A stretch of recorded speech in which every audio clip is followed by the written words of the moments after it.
Hello children's, तो अपना आज क्लास 4 का टॉपिक है गुणनखंड तथा गुणज, फैक्टर्स तथा मल्टीपल्स। तो फैक्टर्स या फिर गुणनखंड का सीधा सीधा मतलब होता है अपनी लैंग्वेज में टुकड़े करना।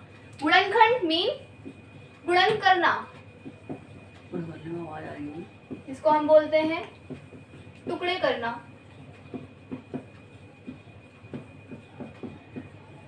इसको अपन मैथमेटिक्स में इस तरीके से लेते हैं, जैसे कि कोई भी नंबर है, कोई भी अपन नंबर ले लेंगे, 6 ले लेंगे या फिर 9 ले लेंगे, उसके अपन कितने टुकड़े कर सकते हैं जिसको दोबारा मल्टीप्लाई करने पर वही संख्या वापस मिल जाए, तो वो होते हैं उसके गुणनखंड।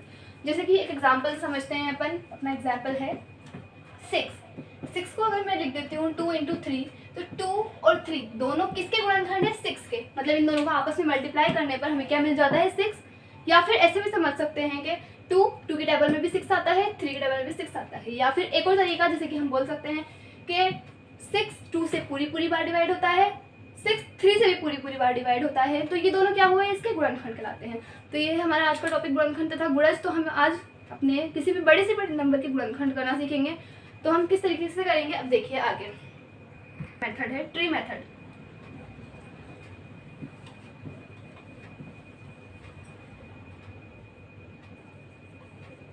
ट्री मेथड जैसे कि 18 है, 18 को मैं यहाँ लिख सकती हूँ, जितने भी हम कर सकते हैं मल्टीपल उस अकॉर्डिंग। 2 × 9, क्योंकि हमें पता है 2 9 18 होता है, तो हम इसको 2 × 9 लिख देते हैं। अब 2 और आगे डिवाइड नहीं हो सकता है, तो हम इसको राउंड कर देते हैं। जैसे कि यहाँ पर अभी ट्री खत्म हो चुका है, अब इस ट्री को हम आगे बढ़ाएंगे। जैसे कि 9 को हम आगे डिवाइड कर सकते हैं 3 × 3। अब 3 को हम किसी भी तरीके से आगे डिवाइड नहीं कर सकते, क्योंकि 3 ओनली 3 के टेबल में आता है। तो ये लास्ट हो गया। तो अब पता चल गया हमें, ये ट्री बन गया है। 18 के गुणनखंड हो गए 2 × 3 × 3। अगर हम इसको आपस में मल्टीप्लाई करते हैं, 2 3 6, 6 3 18, तो मिल गया हमें 18। तो ये थे इसके 18 के कुछ गुणनखंड। तो हम और भी गुणज निकाल सकते हैं। ये तो थे गुणनखंड, क्योंकि जिनको ये लास्ट गुणनखंड है, इसके आगे ये डिवाइड नहीं हो सकता है, इसके आगे हम इसके कोई गुणनखंड नहीं मिलेंगे। बात आती है इसके गुणज की। तो इसके गुणज हो सकते हैं एक। अब गुणज का मतलब होता है कि उसके टेबल में वो संख्या पूरी बार आए। जैसे कि 18 किस के टेबल में आता है? जिसके टेबल में 18 आता होगा वो 18 का गुणज होगा। तो फर्स्टली 1 के टेबल में 18 आता है, 2 के टेबल में आता है, 3 के टेबल में आता है, 4 के टेबल में 18 नहीं आता है, 5 के में नहीं आता है, 6 के टेबल में 6 3 18, तो 6 के टेबल में, 7 के टेबल में नहीं आता है, 8 के में नहीं आता है, 9 के टेबल में 18 आता है 2 टाइम, 10 11 12 13 14 15 16 17 18, लास्ट 18 के टेबल में आता है। तो ये कुछ गुणज हो गए 18 के। तो ये था हमारा गुणनखंड, जिसको हम फैक्टर्स बोलते हैं, और ये है मल्टीपल्स। ठीक है, फैक्टर्स ये लास्ट डिवाइडेशन स्टेज होती है, इसके आगे ये आगे डिवाइड नहीं हो सकते हैं। हम खुद जानते हैं 2 के अलावा किसी और के टेबल में नहीं आता है, इससे कम 3 इसके अलावा किसी टेबल में नहीं आता है, 3 इसके अलावा किसी टेबल में नहीं आता है। तो ये लास्ट स्टेज हो गई, जिसको मल्टीप्लाई करने पर हमें 18 मिल जाएगा। ये हुए 18 के फैक्टर्स। मल्टीपल्स होते हैं, मतलब हम किस तरीके से 18 को प्राप्त कर सकते हैं। 1 को 18 से मल्टीप्लाई करूँगी तो 18 मिल जाएगा, 2 को 9 से करूँगी तो 18 मिल जाएगा। तो जिनको हम मल्टीप्लाई कर 18 प्राप्त कर सकते हैं वो है multiples. Okay, sure you understand now.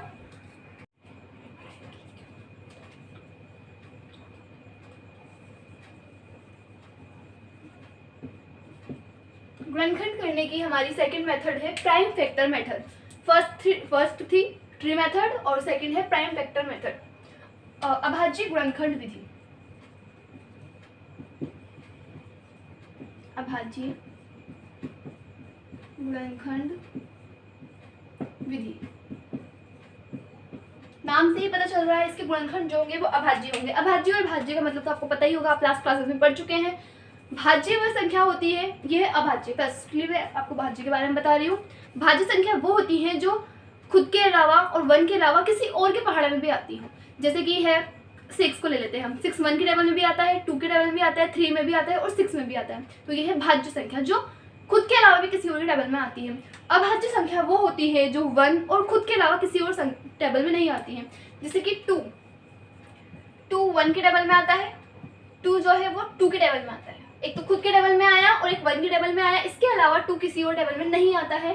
That's mean ये है अभाज्य संख्या या फिर प्राइम नंबर। तो हम हम इसके थ्रू हम अभाज्य गुणनखंड निकालेंगे। हमारे पास एग्जाम्पल है 36, हम ले लेते हैं एग्जाम्पल 36 के हम गुणनखंड करेंगे। तो फर्स्टली हमें इस टाइप का एक स्ट्रक्चर बनाना होगा जिसमें हम 36 को इस साइड लिखेंगे। हम देखेंगे लास्ट में 6 आ रहा है, सम संख्या है पूरी, तो 2 से देंगे हम इसका सबसे पहले डिवाइडेशन।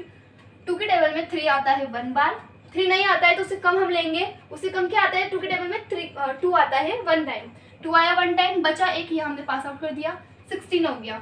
2 के टेबल में 16 आता है 18 8 बार, इससे हमें पता चल गया जो 2 के टेबल में 36 होगा वो पूरा 18 बार आएगा।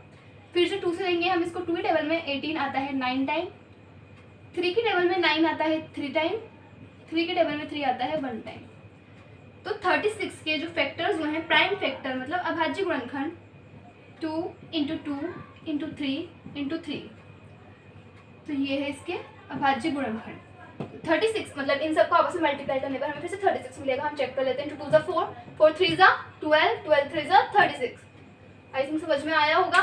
तो इस टाइप के आपको कुछ एग्जाम्पल सॉल्व करने होंगे, मैं आपको दे देती हूँ।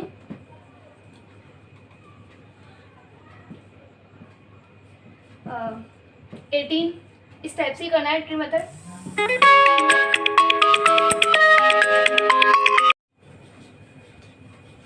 तो हमारा सेकंड एग्जाम्पल है 18 को हम करते हैं डिवाइड इस तरीके से। 18 सबसे पहले हमें छोटी से छोटी संख्या से भाग देने की कोशिश करनी है। अगर हमारा 2 से भाग जा रहा है तो हमें 2 से देना है, 3 से देना है।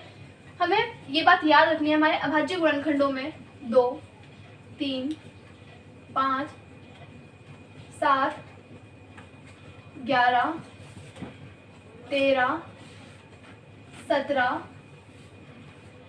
23 इस टाइप की संख्या आएंगी। मैक्सिमम आपके यहाँ तक रुक जाता है, अगर छोटी क्लासेस के थ्रू देखा जाए तो यहाँ तक ही आती है बस कुछ संख्याएं। हमारे ट्री के इस साइड हमेशा यही संख्या आनी चाहिए, इसके अलावा कोई संख्या नहीं आनी चाहिए। अगर इसके अलावा कोई और संख्या आ रही है तो इसका मतलब ये है कि हमारा सवाल गलत जा रहा है, क्योंकि हमें अभाज्य गुणनखंड विधि अपना रहे हैं तो अभाज्य गुणनखंड में अभाज्य संख्याएं ही आती हैं। तो ये बात याद रखिएगा कि यही संख्या आनी चाहिए इस साइड। तो हमें याद सबसे पहले देखना होगा सबसे छोटी संख्या क्या है 2, तो हमें 2 से देखना है। 2 के पार्ट में 18 आता है 9 बार, फिर 3 से जाएगा। 3 के टेबल में 9 आता है 3 टाइम, 3 के टेबल में 3 आता है 1 टाइम। तो 18 = 2 × 3 × 3। ये हुए हमारे 18 के कुछ गुणनखंड, 2 3 और 3 अभाज्य गुणनखंड है 18 के। तो श्योर आपको ये समझ में आया होगा, और अगर नहीं आया है तो आप मुझे मैसेजेस या व्हाट्सएप ग्रुप के थ्रू आप मुझे बता सकते हैं कि क्या मिस्टेक है, क्या प्रॉब्लम आ रही है, और इसके जो आगे क्वेश्चन है आपकी बुक में वो आपको सॉल्व करके मुझे बताने होंगे। Thank you so much. तो ये थी हमारी एक्सरसाइज 4.1 के कुछ क्वेश्चंस। तो आपको इसके सारे क्वेश्चन सॉल्व करके मुझे बताने होंगे। नेक्स्ट हमारी एक्सरसाइज 4.2 हम स्टार्ट करते हैं। ये वाली आप नोट डाउन कर सकते हैं वीडियो को पॉज करके अगर आप चाहें तो। हमारी एक्सरसाइज 4.2 का फर्स्ट क्वेश्चन है, हमें एग्जांपल दे रहा था 5 और हमसे बोला गया है इसके प्रथम 5 गुणज बताइए। गुणज मैंने आपको बताया है कि इसको मल्टीप्लाई करते हुए हम जहाँ तक संख्या ला सकते हैं वो होता है इसका गुणज। जैसे कि हम पहले 5 गुणज निकालने को बोला गया है, तो मतलब पहले 5 को हम 1 से मल्टीप्लाई करेंगे तो हमारे पास 5 आएगा। 5 1 = 5, सेकेंड 5 2 = 10, थर्ड 5 3 = 15, फोर्थ 5 4 = 20, 5 5 = 25। तो ये हो गए 1 2 3 4 5। तो 5 के पहले 5 गुणज हो गए, 5 10 15 20 25, मतलब एक तरीके से हमें टेबल ही लिखनी है आगे बढ़ाती हुई। सेकंड, इसी का सेकंड एग्जांपल है 8। तो 8 के प्रथम 5 गुणज 8 1 = 8, 8 2 = 16, 8 3 = 24, 8 4 = 32, 8 5 = 40। तो इसी टाइप के आपको आगे क्वेश्चन सॉल्व करने होंगे, और यहाँ पर हमारी एक्सरसाइज 4.4 खत्म होती है। अगर आपको कोई प्रॉब्लम हो तो आप मुझसे पूछ सकते हैं। तो वीडियो को पॉज करके आप इसको नोट डाउन कर लीजिए, और अगर कोई प्रॉब्लम हो तो आप मुझसे पूछ सकते हैं। तो यहाँ हमारी एक्सरसाइज 4.2 खत्म हो जाती है। तो हम एक्सरसाइज स्टार्ट करते हैं। एक्सरसाइज 4.3 का सवाल है, हमें इसमें 2 टॉपिक पढ़ने होंगे, HCF और सेकेंड टॉपिक है LCM। HCF फुल फॉर्म है इसकी हाईएस्ट कॉमन फैक्टर।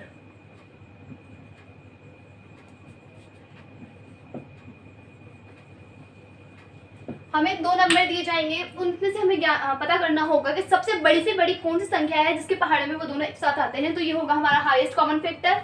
सेकंड है लोएस्ट कॉमन मल्टीपल।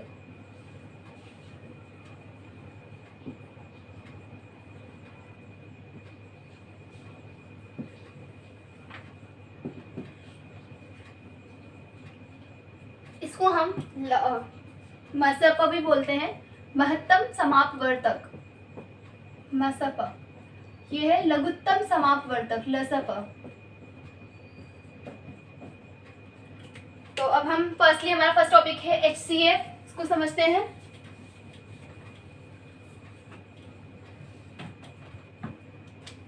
हमें एग्जाम्पल दे रखा है, एग्जाम्पल है हमारा 40 और 48। तो इसके हम अभाज्य गुणनखंड करने होंगे। सबसे पहले 40 के अभाज्य गुणनखंड करेंगे हम 2 से 20 बार। 4 आता है 2 टाइम, 0 का 0, 2 आता है 1 टाइम और 0 का 0। दैट्स मीन 2 के टेबल में 20 आता है 10 बार, 2 के टेबल में 10 आता है 5 टाइम, 5 के टेबल में 5 आएगा 1 टाइम। हमें 48 के भी इसी टाइप से अभाज्य गुणनखंड करने होंगे। 2 के पहाड़े में 4 आता है 2 बार और 8 आता है 4 बार। 2 के पहाड़े में 2 आता है 1 बार और 4 2 बार। 2 के पहाड़े में 6 12 बार, 12 6 बार। 2 के पहाड़े में 6 3 बार, 3 के टेबल में 3 1 टाइम।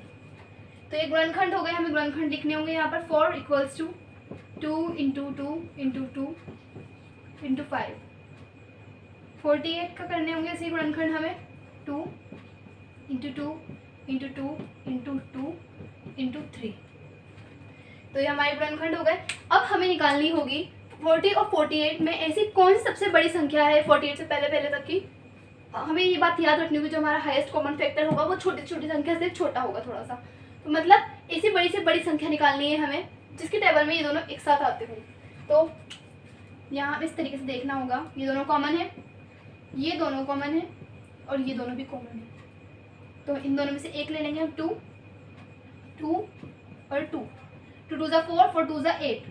तो इससे हमें पता चला कि 8 ऐसी बड़ी से बड़ी संख्या है, सबसे बड़ी संख्या है जिसके टेबल में 40 और 48 एक साथ आते हैं। वैसे हमें दिख रहा है यहाँ पर 2 के टेबल में 40 और 48 एक साथ आते हैं, लेकिन 2 क्या हो जाएगा, ये छोटी संख्या हो जाएगी। हमें लेनी है बड़ी से बड़ी संख्या। तो सबसे बड़ी संख्या 8 है। 8 से बड़ा कोई संख्या है ही नहीं जिसमें दोनों एक साथ आते होंगे। आपका मन करे तो आप चेक कर लीजिए।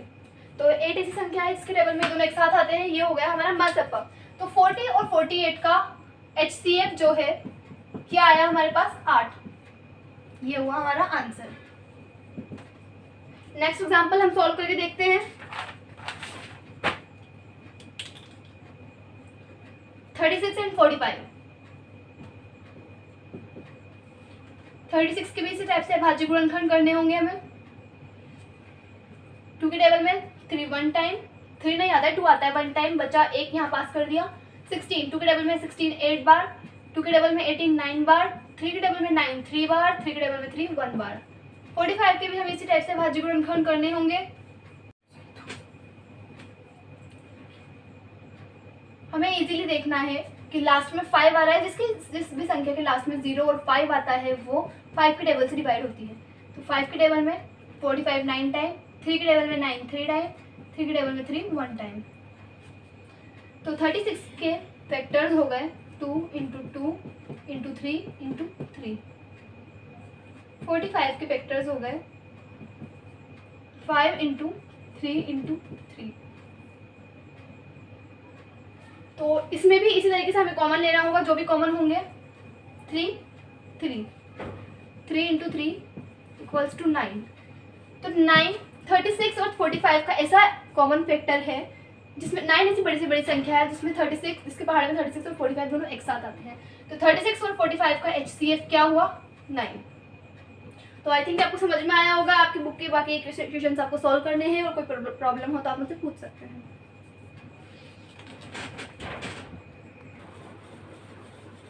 तो हमारा नेक्स्ट टॉपिक है लोवेस्ट कॉमन मल्टीपल्स, लघुत्तम समापवर्तक या फिर इसको हम लसप भी बोलते हैं। इसमें हमें ऐसी छोटी से छोटी संख्या निकालनी होगी, ज्ञात करनी होगी जिसके पहाड़ में तीनों एक साथ आते हैं। तो ऐसी छोटी से छोटी संख्या निकालने के लिए हम करेंगे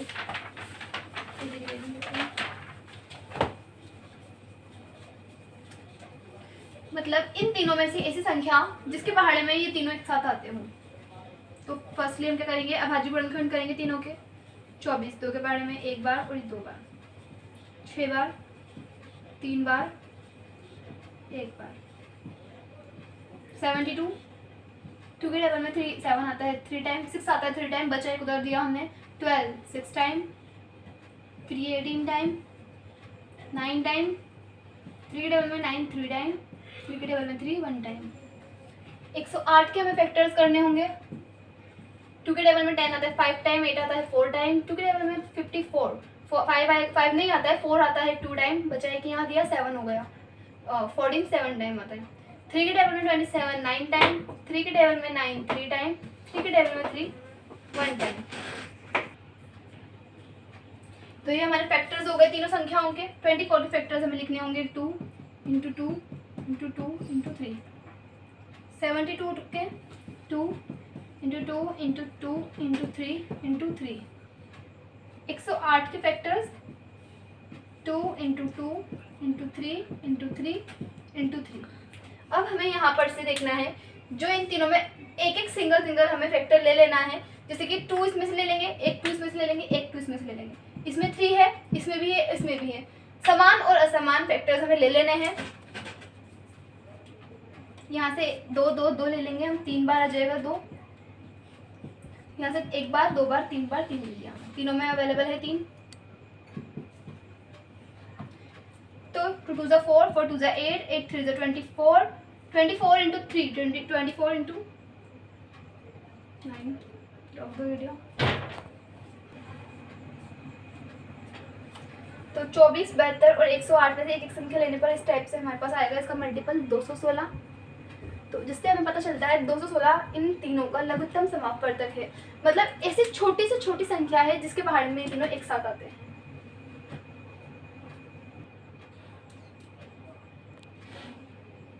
आई थिंक ये क्लियर हो गया होगा। 24 72 और 108 के पहाड़े में एक साथ आने वाली संख्या 216 है। मतलब 216 ऐसी छोटी से छोटी संख्या है जो तीनों के पहाड़े में एक साथ आती होगी। तो अगर कोई प्रॉब्लम हो तो आप पूछ सकते हैं और आप इस टॉपिक को नोट आउट कर लीजिए।